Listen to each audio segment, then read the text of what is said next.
All right, welcome back to the show, kids. Before we get into the top 5 at the box office, I'm going to do the thing that I do every freaking stinking week and remind you that if you love this show and you just can't get enough, you can watch it online at www.intv.me. Go to shows, select This Week with Jeremy Scott, and booyah! Booyah! There you go, there's the show. You can also watch other INTV shows like Historical Tahlequah with Beth Harrington and a bunch of other stuff. Current Land's on there, all kinds of stuff.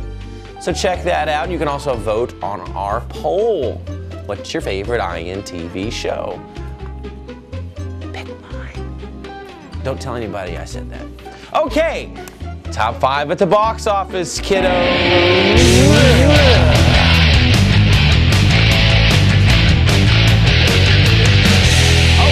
Number 5 with $7.9 million. Funny people. Number 4. You hear my voice crack? Number 4. Number 4. It's almost like a Jimmy Stewart. Number 4. Number 4. Harry Potter and the Half-Blood Prince with $8.9 million. Holy crap. Number 3 with $9.8 million. G-Force, yo! Number 2, with $20.1 million, Julie and Julia. Julie and Julia. And number 1, with $56.2 million, Bones, G.I. Joe, Rise of the Cobra. Cobra Commander! Anybody watch, any of you out there ever watch G.I. Joe, the cartoon as a kid? I loved it. Cobra Commander. All right, let's go to the album side of things, kids. Let's look at the top 5.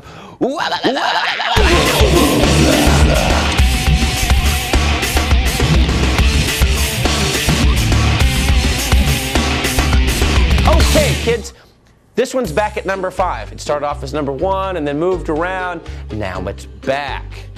And it's going to probably be one of the bigger selling albums of this year. We'll find out in January. Okay, here it is, number 5, The End by the Black Eyed Peas, coming back in the top 5. Yo, number 4, Now 31 by various artists. That one's been killing too. Number 3, Black Summer Nights. Woo! Maxwell. He's been holding on at that number 3 position the last couple of weeks, so Maxwell's making some money. Number 2, Leave This Town by Dotre. I always do it, every time. Irish accent. Leave This Town by Dotre.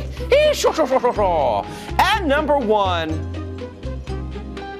Luso's Way by Fabulous. There you go, kids, top 5 albums.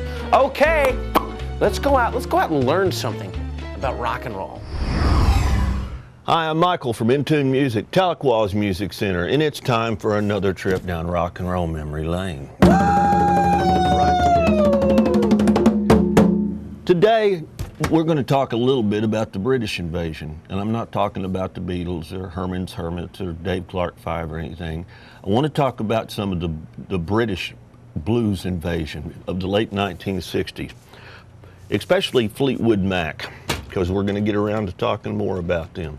In 1967, Fleetwood Mac was was formed as a result of the British blues invasion. And for the first few years, there were a lot of personnel changes over Fleetwood Mac. And at one time, because all the people changing hands, they were also had people that were in John Mayall's blues breakers. For instance, when Peter Green left John Mayall's Blues Breakers, he was replaced by Eric Clapton. You know, so we're talking about some big names here. And at one point, the Blues Breakers were Mayall, Mick Fleetwood, John McVie, and Peter Green. So there was a lot of people there that was changing hands between the Blues Breakers and Fleetwood Mac. As those people changed hands and everything, it was a really unstable time for Fleetwood Mac, even though they were probably the leaders of the blues invasion and sold a lot of records. Fleetwood Mac's success came with different personnel changes and different levels of success. After their success with the blues invasion, in 1971 to 1974, the guitarist Bob Welch stepped in. They had even more success because of Bob's great guitar playing and his songwriting.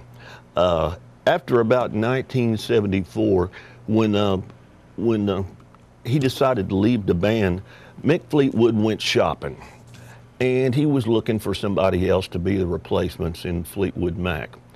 An engineer in a recording studio in California told him about a band that he had just recorded, and it was called Buckingham Nicks.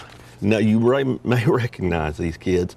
This was recorded in 1973. It's an extremely rare album, and this was basically the demo that got Buckingham Nicks invited to play with Fleetwood Mac. If you can find this, I don't know if it's been re-released, but this was the demo that got them their job. Jeremy's going to be showing you this cover here in just a minute. The most successful about Fleetwood Mac was from 1977 to 1984 when they sold the Rumors album.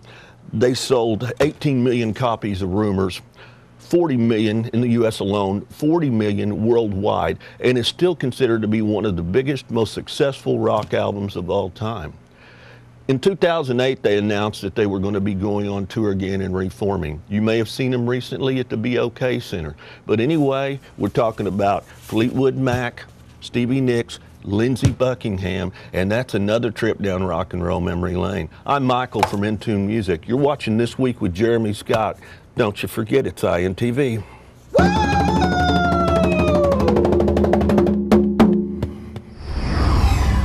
All right, when we come back from commercial, kids, Outlaw Son. And you know, here's a little bit of news for them. Just a couple of weeks ago, they won Best Country Band at the Urban Tulsa Awards. That was held up at Kane's Ballroom. Congratulations! Yes! Outlaw Son. And you know, their rhythm guitarist, Mike Palmer, is co-owner of Brewdogs, a great place to go see some live music here in town. All right, kids, don't go nowhere. We're going to be right back with some Outlaw Season. Yeah!